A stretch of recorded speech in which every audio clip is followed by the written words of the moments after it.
कि मेरे हाथों से, मेरे कर्मों से किसी का बुरा ना हो जाए, मेरी वाणी से किसी के दिल पर चोट न पहुंचे। बड़ा डर लगता है, क्योंकि मैं शिव शिष्य हूं। शिव शिष्य को कैसा होना चाहिए और वह गुरु कैसा क्या बना देता है, अपने जैसा बना देता है, और यहां तक करता है कि उसकी सारी इच्छाएं समाप्त हो जाती हैं।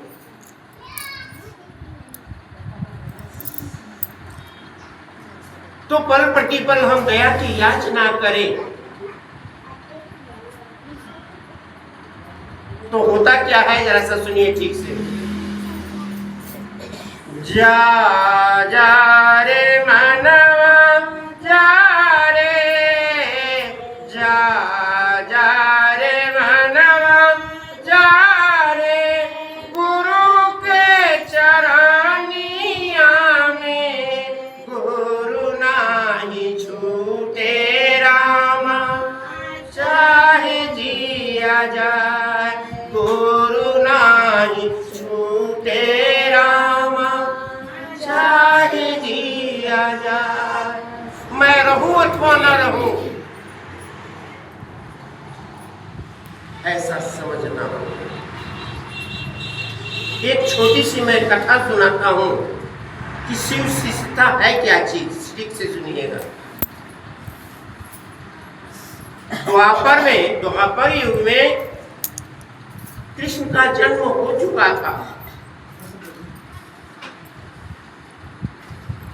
जब कुछ सियाने हो गए तो नंद बाबा यशोदा माँ ने सोचा कि चलो दोनों को गुरुकुल में भेजकर इसे कुछ शिक्षा ग्रहण कराया जाए। तो उनके माता पिता ने कृष्ण और उद्धव को, दोनों को संदीपनी ऋषि के यहाँ भेज दिए। क्या कहे के लिए? शिक्षा ग्रहण करने के लिए।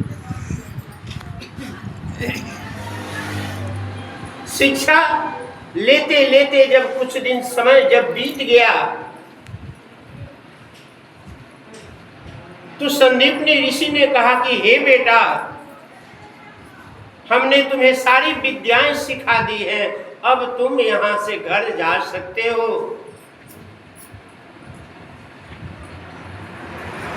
श्री कृष्ण ने कहा कि हे गुरुजी, मैं ऐसे नहीं जाऊंगा। तो बात क्या है? बात बताओ भाई, बात क्या है? तो हे गुरुदेव, जब तक मैं गुरु दक्षिणा नहीं दूंगा तब तक मैं नहीं जाऊंगा यहां से। संदीपनी ऋषि ने कहा कि हे बेटा, इतने दिन हमारे यहाँ रहे, तुमने मेरी सेवा की, जंगल से लकड़ियां काटकर खाना बनाया, मेरा खेत जोता, मेरी जी हजूरी हर चीज तुमने की है। मैं तुम्हारे सेवा से बहुत खुश हूँ। हे बेटा, मुझे कुछ चाहिए नहीं। कितनहु जिद करने पर संदीपनी ऋषि कहते हैं कि मैं कुछ नहीं लूंगा।